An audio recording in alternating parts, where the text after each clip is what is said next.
محترم حاضرین جمعہ، آج کے اس خطبہ جمعہ کے لیے جس موضوع کا انتخاب کیا گیا ہے اس کا نام ہے کتاب و سنت کی اتباع ہی کیوں ضروری ہے۔ سامعین کرام، اللہ رب العالمین نے جب حضرت آدم علیہ السلام اور ان کی بیوی حضرت حوا علیہ السلام کو جنت سے نکال کر اس روئے زمین کے اندر بھیجا، اس وقت سے لے کر راتی دنیا تک اللہ رب العالمین نے انسانی زندگی کے لیے ایک نظام تعین کیا، ایک نظام قائم کیا، اور اللہ رب العالمین کی اس متعین کردہ نظام کے مطابق جو شخص اپنی زندگی گزارے گا اللہ رب العالمین انہیں جنت نصیب کرے گا، اور جو شخص اللہ رب العالمین کی متعین کردہ نظام کے خلاف ورزی زندگی گزارے گا اللہ رب العالمین اسے جہنم میں داخل کرے گا۔ اللہ رب العالمین نے سورہ بقرہ کے اندر حضرت آدم اور حضرت حوا علیہ السلام کا ذکر کرنے کے بعد کہا کہ قُلْنَا اهْبِطُوا مِنْهَا جَمِيعًا فَإِمَّا يَأْتِيَنَّكُم مِّنِّي هُدًى فَمَن تَبِعَ هُدَايَ فَلَا خَوْفٌ عَلَيْهِمْ وَلَا هُمْ يَحْزَنُونَ وَالَّذِينَ كَفَرُوا وَكَذَّبُوا بِآيَاتِنَا فَأُولَٰئِكَ أَصْحَابُ النَّارِ هُمْ فِيهَا خَالِدُونَ۔ کہ جب ہم نے حضرت آدم اور ان کی بیوی سے کہا کہ تم جنت سے نکل جاؤ، پھر اگر تم میں سے کسی کے پاس میری جانب سے ہدایت پہنچے اور جو شخص میری ہدایت کی پیروی کرے گا فلا خوف علیہم ولا هم يحزنون، تو ایسے لوگوں کے لیے نہ خوف ہے اور نہ ہی غم میں مبتلا کرنے والی کوئی بات ہے۔ اس کے برعکس جو شخص میری طرف سے ہدایت پہنچنے کے بعد میری ہدایت کی نافرمانی کی،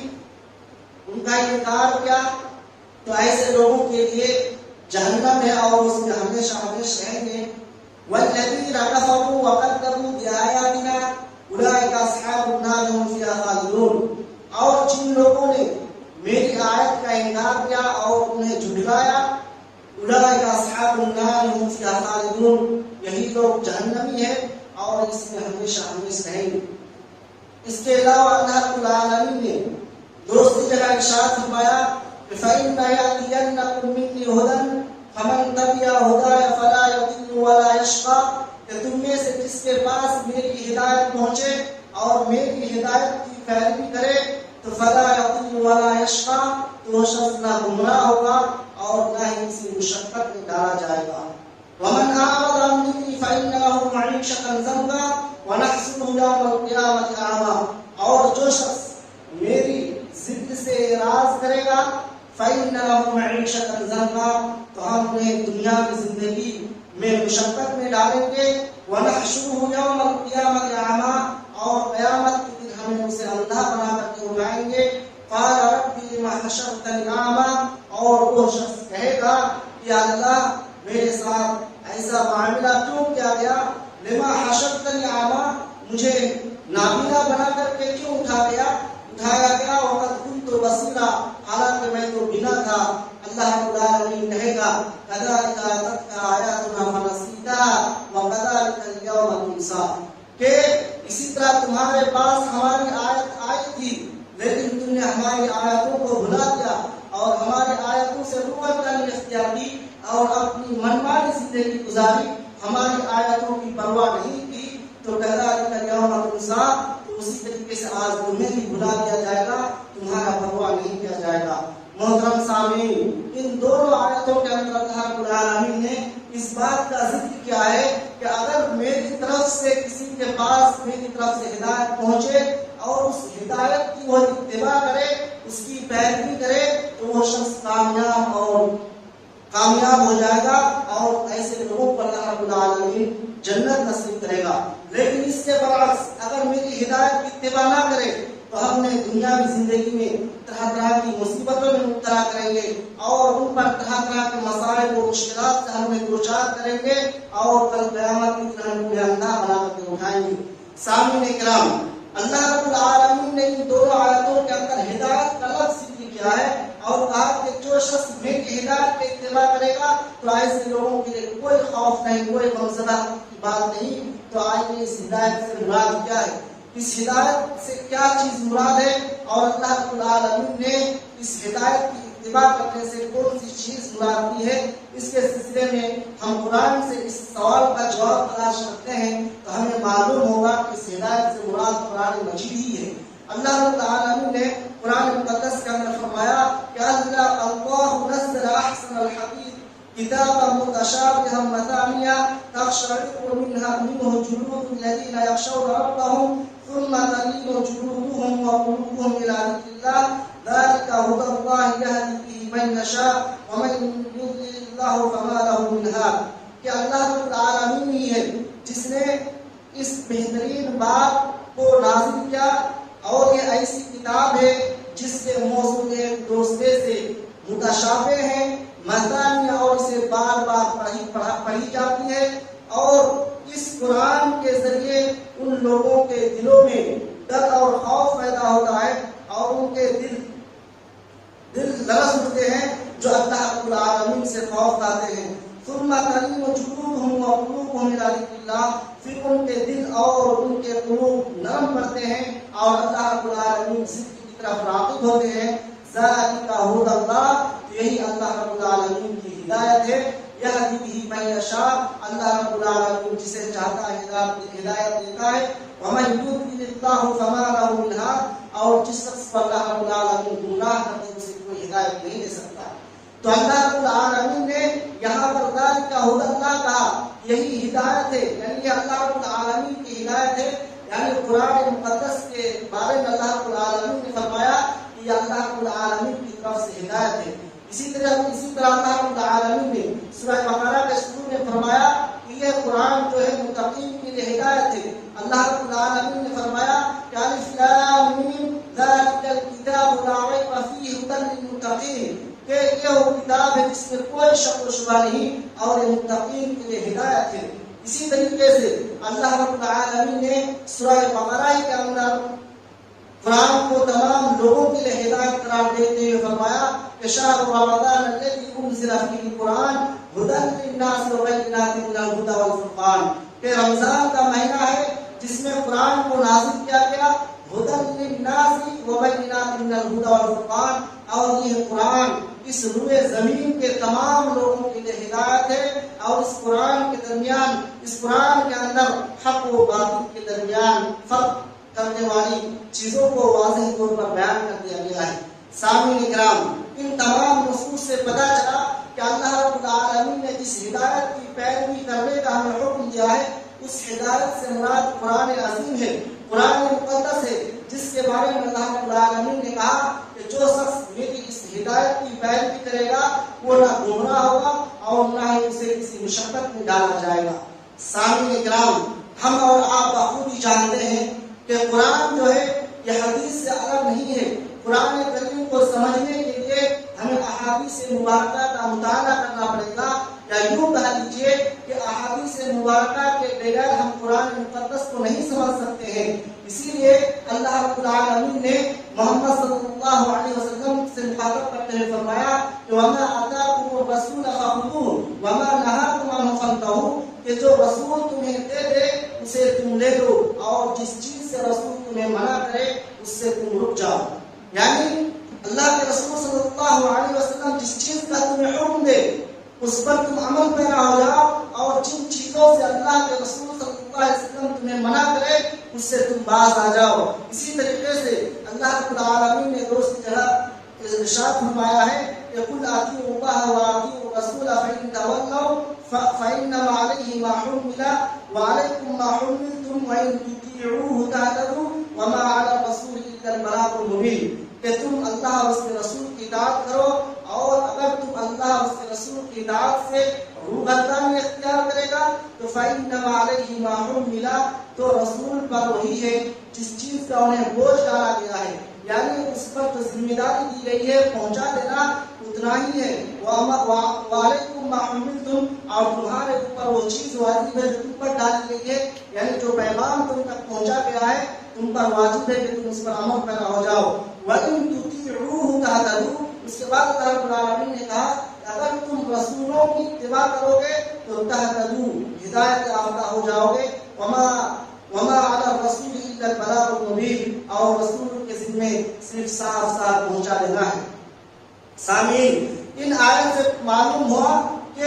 خدا کا جو لفظ اللہ رب العالمین نے قرآن میں استعمال کیا ہے اس سے صرف قرآن مقدس ہی نہیں ہے بلکہ اس سے مراد احادیث مبارکہ بھی ہے، کیونکہ اللہ رب العالمین نے رسول کی اتباع کرنے کو اور رسول کے مطابق زندگی گزارنے والوں کے سلسلے میں کہا کہ ہدایت یافتہ ہے، یعنی ہدایت پر کاربن ہے اور یہی فلاح پانے والے ہیں. تو معلوم ہوا کہ اللہ رب العالمین نے جو سورہ بقرہ کے اندر خدا کا لفظ استعمال کیا ہے اس سے مراد قرآن و حدیث ہی ہے. یعنی اگر کوئی شخص قرآن اور حدیث کی اتباع کرے گا تو وہ شخص نہ اس دنیا کی زندگی میں کبھی ذلیل ہوگا اور نہ ہی انہیں کسی قسم کی مشقت میں ڈالا جائے گا. سامعین، تو ہمیں اور آپ کو چاہیے کہ صرف اور صرف قرآن اور حدیث ہی کی اتباع کی جائے اور قرآن اور حدیث کو اپنا مطمع نظر بنایا جائے اور قرآن اور حدیث کو اپنی زندگی میں نافذ کیا جائے. سامعین کرام، اب آئیے چند وجوہات ہم آپ کے سامنے پیش کرتے ہیں کہ قرآن اور حدیث کی اتباع کرنا کیوں ضروری ہے، ان کے کیا وجوہات ہیں. چند وجوہات آپ کے سامنے پیش کرتے ہیں. اللہ کے نبی صلی اللہ العالمین نے قرآن مقدس کے اندر ارشاد فرمایا ہے کہ اتبعوا الی ما انزل الیکم من ربکم ولا تتبعوا من دونه اولیاء قلیلا ما تذکرون، کہ تم اسی چیز کی پیروی کرو جو تمہارے رب کی طرف سے تم پر نازل کی گئی ہے. ولا تتبعوا من دونه اولیاء، اور اس کے علاوہ کسی دوسرے اولیاء کی اتباع نہ کرو. قلیلا ما تذکرون، تم بہت ہی کم نصیحت حاصل کرتے ہو. تو اس آیت میں اللہ رب العالمین نے اپنی ہی وحی کی اتباع کرنے کا حکم دیا ہے، یعنی جو وحی تم پر نازل کی گئی ہے اسی وحی کی اتباع کرو اور اس کے علاوہ کسی دوسری چیز کی اتباع نہ کرو. اسی طرح اللہ رب العالمین نے دوسری جگہ ارشاد فرمایا کہ فاستمسک بالذی اوحی الیک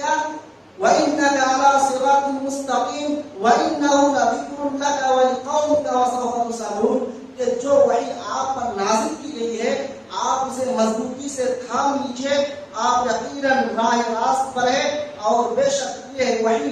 آپ کے لیے اور آپ کی قوم کے لیے نصیحت ہے اور ان قریب اس کے سلسلے میں پوچھا جائے گا. سامعین کرام، پتہ چلا کہ اللہ رب العالمین نے ہمیں اپنی وحی کا صرف اتباع کرنے کا حکم دیا ہے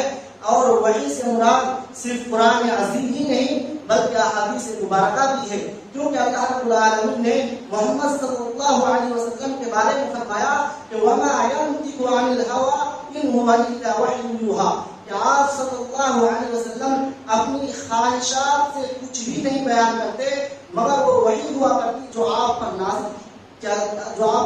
کی جاتی. یعنی اللہ کے نبی صلی اللہ علیہ وسلم جو بھی اپنی امتوں کے لیے جو بھی بات کہیں وہ اللہ رب العالمین کی طرف سے الہام ہوا کرتا اور اللہ رب العالمین کی طرف سے وحی ہوا کرتی جو کہ اللہ کے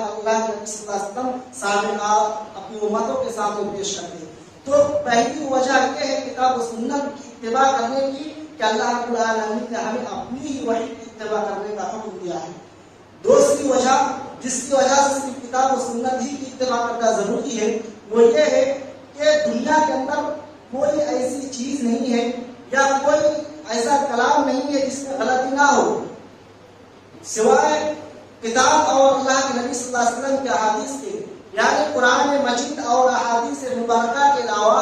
کوئی ایسا کلام نہیں ہے جو غلطی سے پاک ہو، بلکہ اس کے اندر غلطی ہو سکتی ہے اور اس کے اندر طرح طرح کی برائیاں ہو سکتی ہے، لیکن قرآن کے اندر اور احادیث مبارکہ بالکل غلطی سے پاک ہے اور اس میں کسی قسم کی کوئی غلطی نہیں ہے. اللہ رب العالمین نے اس کا نقشہ اس طرح کھینچا ہے کہ ان الذین کفروا بالذکر لما جاءهم وانه لکتاب عزیز لا یأتیہ الباطل من بین یدیہ ولا من خلفہ وانه لتنزیل من حکیم حمید، کہ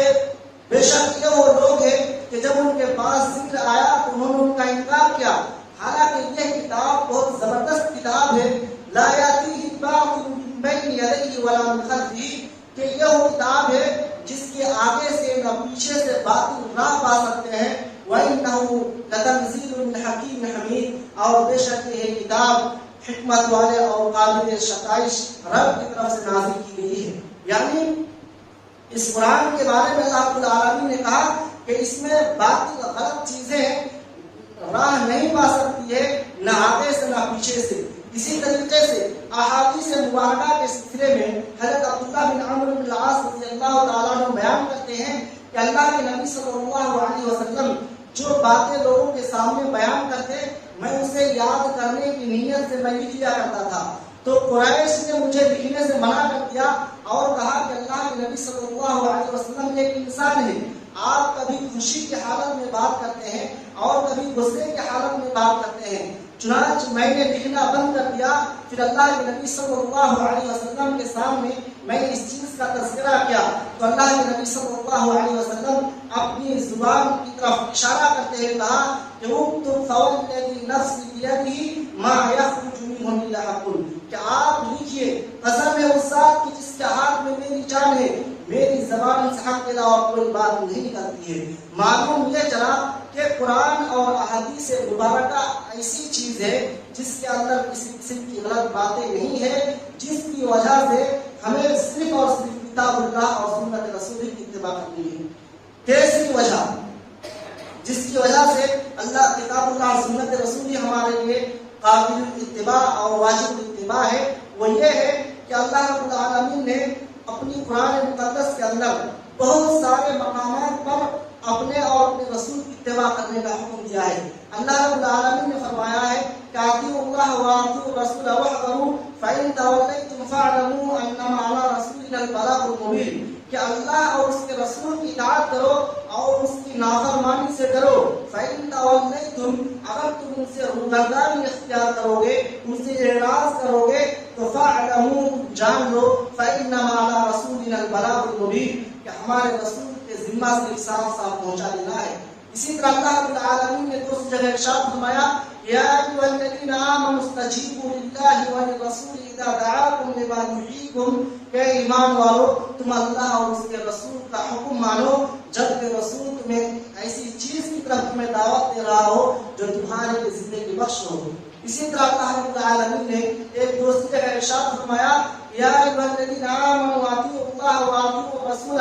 ولا تبطلوا اعمالکم، کہ ایمان والو تم اللہ اور اس کے رسول کی اطاعت کرو اور تم اپنے اعمال کو غارت نہ کرو۔ ان تمام احادیث سے، ان تمام آیات مبارکہ سے معلوم ہوا کہ اللہ رب العالمین نے اپنے بندوں کو جس چیز کی اتباع کرنے کا حکم دیا ہے وہ ہے اللہ اور اس کے رسول، یعنی اللہ اور اس کے رسول ہی کسی کی اتباع کی جائے اور اس کے علاوہ کسی دوسری چیز کی، تیسری چیز کی اتباع نہ کی جائے۔ اسی طرح قرآن اور حدیث ہی ہمارے لیے واجب اتباع ہے۔ اس کی چوتھی وجہ یہ ہے کہ ہمارے رسول صلی اللہ علیہ وسلم جب اس دنیا سے کوچ کرنے لگے، آپ اس دنیا سے رخصت ہونے والے تھے، تو اللہ کے نبی صلی اللہ علیہ وسلم نے اپنے امتوں کے سامنے بیان کیا کہ میں تمہارے درمیان دو چیزیں چھوڑنا چاہتا ہوں، اگر تم ان دو چیزوں کو مضبوطی سے تھامے رکھو گے تو کبھی تم گمراہ نہ ہوگے، اور وہ دو چیزوں میں سے ایک کتاب اللہ ہے اور دوسرا سنت رسول ہے۔ اللہ کے نبی صلی اللہ علیہ وسلم نے فرمایا کہ ترکت فیکم شیئین لن تضلوا بعدہما، کہ میں تمہارے درمیان دو چیزیں چھوڑ کر جاتا ہوں، اگر تم ان دو چیزوں کو مضبوطی سے تھامے رکھو گے تو لن تضلوا بعدہما، تو تم ان دونوں کے بعد کبھی گمراہ نہیں ہوگے، حتی وَلَن يَتَفَرَّقَا، اور یہ دو چیزیں کبھی الگ نہیں ہوگی، حتی یرد علی الحوض، یہاں تک کہ وہ دونوں چیزیں حوض کوثر پر میرے سامنے پیش کیا جائے گا۔ سامعین کرام، تو معلوم چلا کہ کتاب و سنت ہی ہمارے لیے واجب اتباع کی چوتھی وجہ یہ ہے کہ اللہ کے رسول صلی اللہ علیہ وسلم نے ہمیں انہی دو چیزوں کی اتباع کرنے کا حکم دیا ہے۔ اسی طریقے سے پانچویں وجہ کہ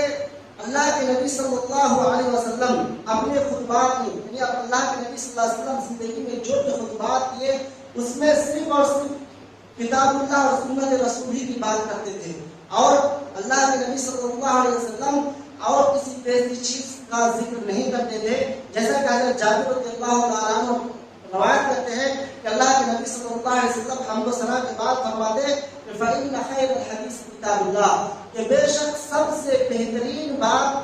اللہ کی کتاب کی ہے، یعنی اللہ کی بات ہے، وخیر الہدی ہدی محمد صلی اللہ علیہ وسلم، اور سب سے بہترین طریقہ محمد صلی اللہ علیہ وسلم کا طریقہ ہے۔ تو جب بہترین بات اور بہترین طریقہ کتاب اللہ اور سنت رسول ہی ہے، تو پھر کتاب اللہ اور سنت رسول کے علاوہ کسی تیسری چیز کی اتباع کرنے کی کوئی ضرورت نہیں ہے، کیونکہ یہی سب سے بہترین بات اور سب سے بہترین طریقہ رسول اللہ صلی اللہ علیہ وسلم ہی کا طریقہ ہے۔ اسی طریقے سے چھٹی وجہ جس کی وجہ سے کتاب و سنت کی اتباع کرنا واجب ہو جاتی ہے، وہ یہ ہے کہ اللہ کے یہاں جزا و سزا کا بھی معیار متعین ہے، یعنی اللہ رب العالمین نے اپنے بندوں کے لیے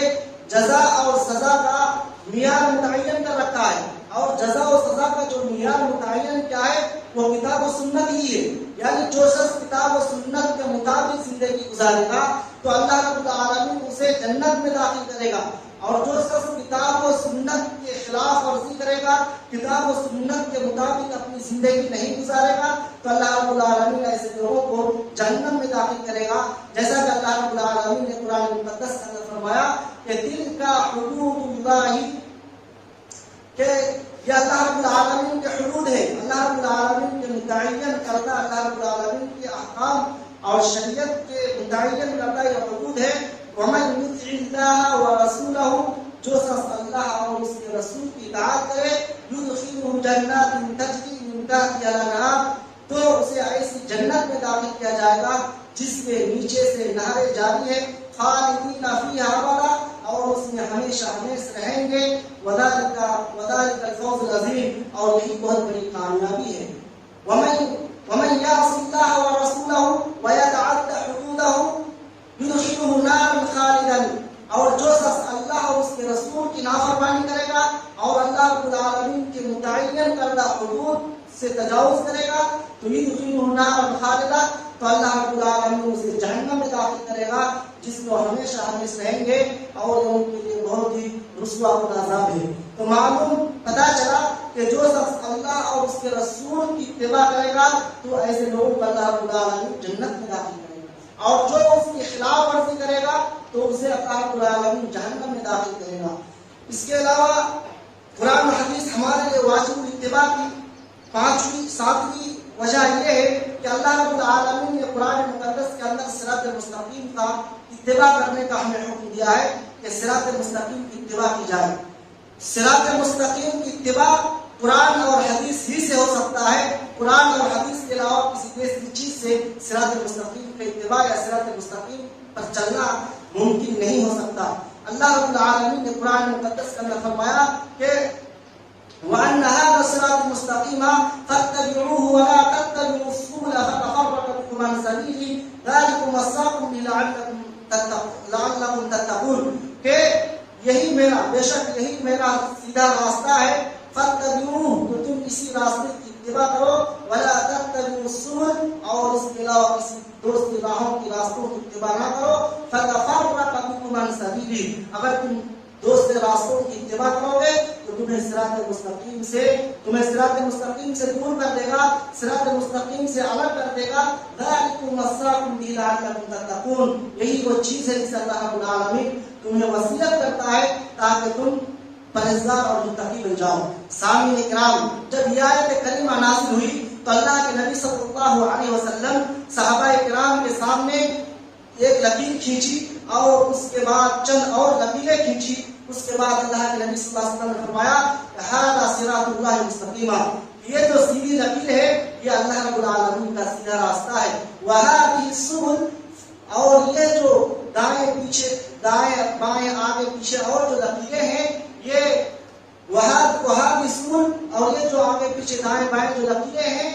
ان تمام لکیروں میں اللہ شیطان مقرر ہے، وَيَدْعُو إِلَيْهِ، اور شیطان اپنی طرف لوگوں کو بلا رہا ہے۔ یعنی اللہ کے نبی صلی اللہ علیہ وسلم نے صحابہ کرام کے سامنے مثال دے کر کے واضح کیا کہ اگر صراط مستقیم کی اتباع کرنا ہے تو یہی کتاب و سنت ہی سے ممکن ہے، اگر کتاب و سنت کے علاوہ کسی دوسروں کی اتباع کی جائے تو یہ اللہ رب العالمین کا جو سیدھا راستہ ہے، یہ سیدھے راستے سے بھٹک کر کے شیطان کے راستے میں چلے جاؤ گے اور جب شیطان کے راستے میں جاؤ گے تو پھر تمہارے اندر اختلاف و انتشار پیدا ہوگا اور تم شرک کے فرقوں میں بڑھ جاؤ گے۔ اسی طرح اللہ کے نبی صلی اللہ علیہ وسلم نے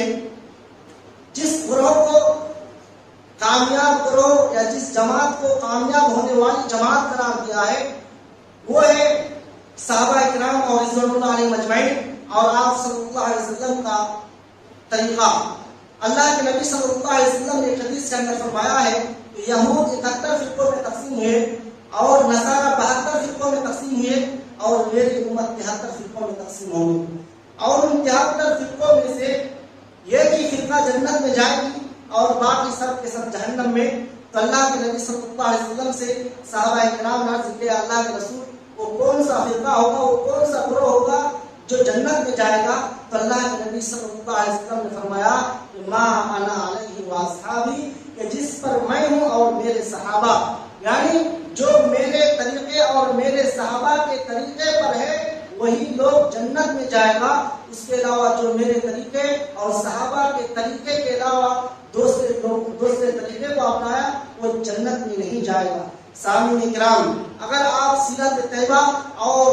صحابہ کرام کی زندگی کا مطالعہ کریں گے تو آپ کو معلوم ہوگا کہ اس دور میں صحابہ کرام رضوان اللہ علیہم اجمعین صرف اور صرف اللہ اور اس کے رسول ہی کی اتباع کرتے تھے، اس کے علاوہ کسی تیسری چیز کی اتباع نہیں کرتے تھے۔ صحابہ کرام رضوان اللہ علیہم اجمعین کے سامنے اگر کسی مسئلہ کے سلسلے میں اختلاف ہوتا تو ان اختلافات کا حل ہی قرآن اور سنت ہی سے تلاش کرتے تھے، یا یہ کہ صحابہ کرام رضوان اللہ علیہم اجمعین اگر کسی مسئلہ پر کوئی موقف اختیار کرتے اور وہ موقف قرآن اور سنت کے خلاف ہوتا اور کوئی بتاتا کہ یہ آپ کا موقف احادیث رسول کے برعکس ہے تو فوراً اپنے موقف سے رجوع کر لیتے اور احادیث رسول کو اپنا لیتے۔ تو پتہ یہ چلا کہ جو شخص اللہ اور اس کے رسول کی پیروی کرے گا ایسے ہی لوگ کے بارے میں اللہ کے نبی صلی اللہ علیہ وسلم نے فرمایا یہی فرقہ جنت میں جائے گا، باقی تمام لوگ جہنم میں جائیں گے۔ اسی طریقے سے قرآن و حدیث ہمارے لیے واجب اتباع کی آج بھی وجہ یہ ہے کہ اللہ کے نبی صلی اللہ علیہ وسلم نے امت محمدیہ کے لیے اس بات کا حکم دیا ہے کہ اگر تمہارے مابین کسی مسئلہ پر شک و شبہ ہو یا اختلاف ہو تو ان اختلافات کا حل قرآن اور حدیث ہی سے تلاش کرو، کسی دوسرے علماء یا کسی دوسرے بزرگوں یا کسی دوسرے اوروں کی قول سے تلاش نہ کرو۔ اللہ رب العالمین نے فرمایا کہ وَمَا اخْتَلَفْتُمْ فِيهِ مِنْ شَيْءٍ فَحُكْمُهُ إِلَى اللَّهِ، کہ اگر تمہارے مابین کسی چیز میں اختلاف ہو جائے تو ان کا فیصلہ کرنے کا حق صرف اور صرف اللہ رب العالمین۔ اسی طریقے سے اللہ کے نبی صلی اللہ علیہ وسلم کے سلسلے میں اللہ رب العالمین نے فرمایا کہ تم اس وقت تک کامل مومن نہیں ہو سکتے جب تک کہ تم اپنے آپسی اختلافات کا فیصلہ کرنے والے اللہ کے نبی صلی اللہ علیہ وسلم کو نہ بنا لو، اور جب اللہ کے نبی صلی اللہ علیہ وسلم تمہارے درمیان کوئی فیصلہ کرتے تو ان فیصلوں پر تم کوئی تنگی یا کوئی تم حرج محسوس نہ کرو، بلکہ تم انہیں اللہ کے نبی صلی اللہ علیہ وسلم کے فیصلے کو تسلیم کرو اور ان کی اطاعت و فرما برداری کرو۔ اسی طرح اللہ رب العالمین نے دوسری جگہ ارشاد فرمایا یا ایھا الذین آمنوا اطیعوا اللہ واطیعوا الرسول واولی الامر منکم فإن تنازعتم فی شیء فردوہ الی اللہ والرسول، کہ ایمان والو تم اللہ اور اس کے رسول اور اولی الامر کی اطاعت کرو۔ اگر تمہارے درمیان کسی چیز میں اختلافات ہو جائے، کسی مسئلہ پر تمہارے درمیان اختلاف ہو جائے تو ان کا حل نکالنے کے لیے اللہ اور اس کے رسول کی طرف رجوع کرو، یعنی کتاب اللہ اور سنت رسول سے اس مسئلہ کا حل کرو۔ تو یہ چند وجوہات تھے جس کی وجہ سے کتاب اللہ اور سنت رسول ہی کی اتباع کرنا ہمارے لیے ضروری ہے، اس کے علاوہ کسی تیسری چیز کی اتباع کرنا ہمارے لیے ضروری نہیں ہے۔ اور انہی لوگوں کے سلسلے میں اللہ کے نبی صلی اللہ علیہ وسلم نے فرمایا یہی فرقہ جنت میں جائے گا، اور ان کی کتاب اللہ اور سنت رسول کے علاوہ اگر کوئی تیسرے لوگوں کو اپنا پیشوا اور اپنا آئیڈیل مانے تو وہ فرقہ وہ گروہ اختلافات میں پڑ جائیں گے اور وہ جہنم میں چلا جائے گا۔ آخر میں اللہ تعالیٰ سے دعا کروں کہ باری تعالیٰ ہم تمام مسلمانوں کو کتاب و سنت کی اتباع کرنے کی توفیق دے، اور ہم میں سے جو مسلمان بھائی دینی تعلیم سے دور ہے یا اللہ انہیں دینی تعلیم حاصل کرنے اور دین کی سمجھ عطا کرنے کی توفیق دے۔ ہمیں سے جو بھی مسلمان بھائی بیمار ہیں یا اللہ انہیں شفاء کاملہ عاجلہ عطا فرما۔ ہمیں سے جو بھی مسلمان بھائی قرض میں مبتلا ہے یا اللہ انہیں قرض کی ادائیگی کی توفیق دے، اور جب ہمارا خاتمہ ہو تو خاتمہ بالخیر و آمین، وآخر دعوانا الحمد للہ رب العالمین۔